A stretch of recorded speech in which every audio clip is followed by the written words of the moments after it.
नमस्कार मित्रांनो. जगात असा एक देश आहे त्याला देशभक्तीचं दुसरं नाव म्हणून ओळखण्यात येतं. असा एक देश आहे की ज्या देशातील लोकांवर अमानुष अत्याचार झाले, त्यांना त्यांच्या जमिनीतून पळवून लावण्यात आलं.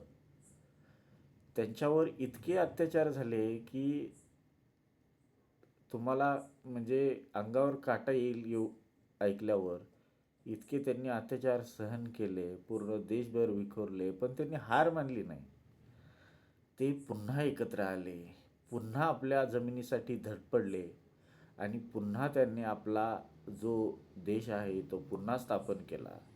आता तंत्रज्ञानाच्या बाबतीत किंवा संरक्षण आणि आर्मी याच्यामध्ये ते जगातील मोठ्या देशांच्या यादीत येतात.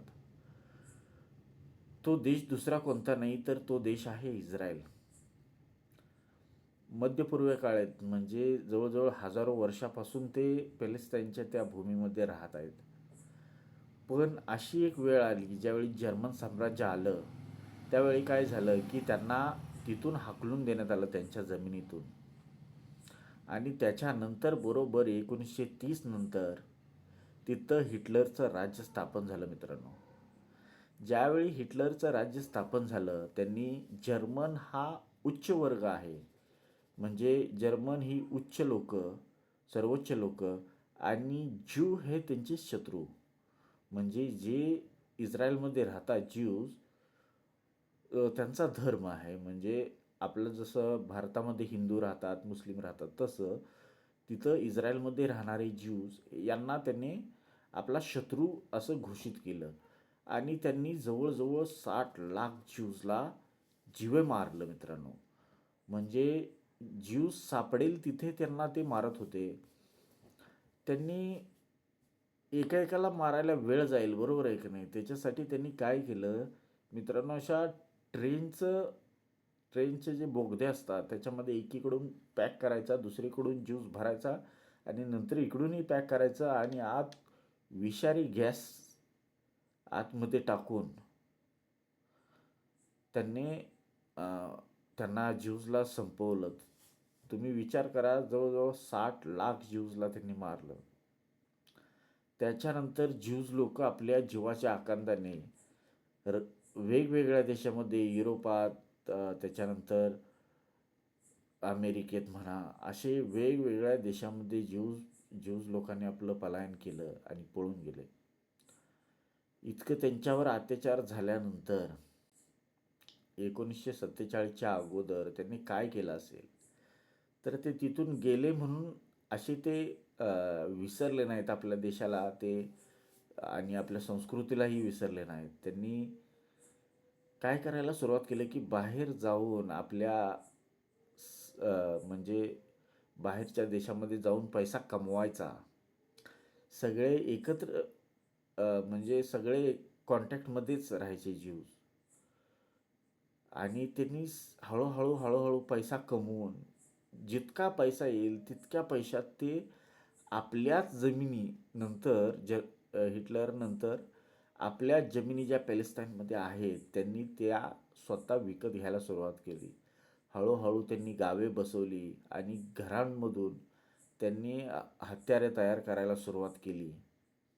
कोणाला न कळता जमिनी विकत घेऊन हळूहळू त्यांनी हत्यारे तयार केली घरामध्ये. आणि ज्यावेळी दुसरं म्हणजे विश्वयुद्ध झालं, त्यावेळी 1947ला त्यांची चांगली भूमिका राहिली. आणि त्यावेळी जगाच्या लक्षात आलं की जीव लोकांना त्यांना त्यांची म्हणजे जमीन त्यांना देण्यात यायला पाहिजे.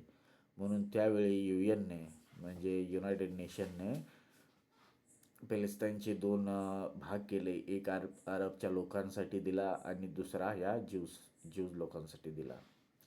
पण देश मिळाल्यानंतर सुद्धा, म्हणजे ज्यावेळी त्यांना देश मिळाला त्यावेळी मिळाल्यानंतर सुद्धा त्यांना काही सुखाचे घास खायला वेळ मिळाला नाही. जसं जसा त्यांना देश मिळाला त्यांचा, तसं 4 ते 5 मुस्लिम देशांनी त्यांच्यावर हमला केला.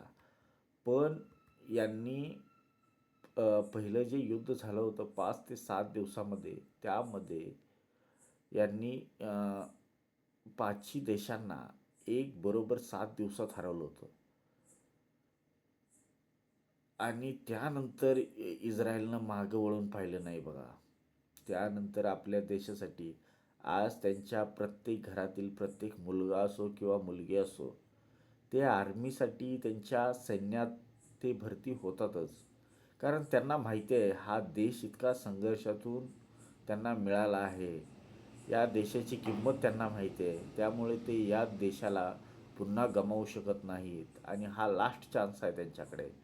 त्याच्यासाठी ते आजही धडपड करत आहेत. सध्या इराणबरोबर युद्ध चालू आहे बघा. इराणबरोबर युद्ध का चालू आहे?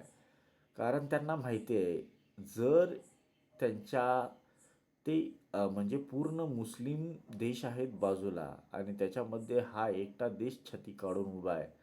पण जर चुकून एखाद्या मुस्लिम देशाकडे जर जे अणुबॉम्ब आले, ॲटम बॉम्ब, तर त्यावेळी तो मोठा धोका आहे ना यांच्यासाठी. त्याच्यामुळे ते मुस्लिम देशांकडे अणुबॉम्ब येणारच नाही, येऊच देणार नाही, त्यासाठी ते प्रयत्न करतात. आणि इराण काय ऐकत नाही. मग प्रत्येक वेळी ज्यावेळी त्यांची तयारी 60-70% वर जाईल, त्यावेळी ते बरोबर त्यांच्यावर हल्ला करत असतात. तर हा या देशाचा इतिहास तुम्हाला कसा वाटला तुम्ही मला कमेंट करून सांगा. कारण जगात भारी इस्रायल आहे आणि इस्रायलची देशभक्ती म्हणजे सगळ्यात न्यारी आहे बघा मित्रांनो. आपल्या देशासाठी जीवावर उदार होऊन ते लोक इतके देशासाठी काम करतात की म्हणजे तुम्ही त्यांचा इतिहास जरी एकदा वाचला तरी तुमच्याही डोळ्यातून अश्रू आल्याशिवाय राहणार नाहीत. आपल्याला, आपल्या भारतातील लोकांना आणि खरं तर या पिढीला आपल्या स्वातंत्र्याची किंमत माहिती नाही आहे.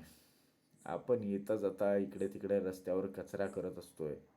आपल्यातील काही महानुभाव काही काही ब्रिजवर तर असे थुंकून थुंकून त्या ब्रिजला गंज लागला आणि ते ब्रिज पडलेले आहेत. असं सुद्धा उदाहरण आपल्या देशामध्ये. कारण ज्यांनी त्याच्यासाठी आझादीसाठी धडपड केलेली नाही त्यांना आझादीची किंमत खरंच मित्रांनो कळत नाही.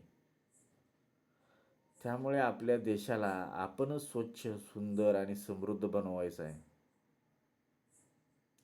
त्यासाठी आपण प्रयत्न करूया आणि इस्रायलकडून हा धडा घेऊया की त्यांनी आपल्याच जमिनी पुन्हा स्वतः विकत घेऊन ते स्वतःचा देश पुन्हा जवळजवळ त्यांनी विकतच घेतल्यासारखं आहे ना. आणि आजही ते त्या देशासाठी धडपडत आहेत. इतकासा देश आहे, सगळ्या बाजूने मुस्लिम राष्ट्र आहेत, पण तरीही कोणाची नजर त्याच्यावर अशी तो पडू देत नाही आणि पडली तर तो डोळा फोडल्याशिवाय राहत नाही त्याचा बघा. त्यामुळे अशीच देशभक्ती आपल्यातही येवो अशी ईश्वरचरणी प्रार्थना आहे. आणि मी थांबतो. जर तुम्हाला हा व्हिडिओ आवडला असेल तर या व्हिडिओला नक्की लाईक करा आणि जर मी काही विसरलो असेल तरीही ते कमेंट करून सांगा.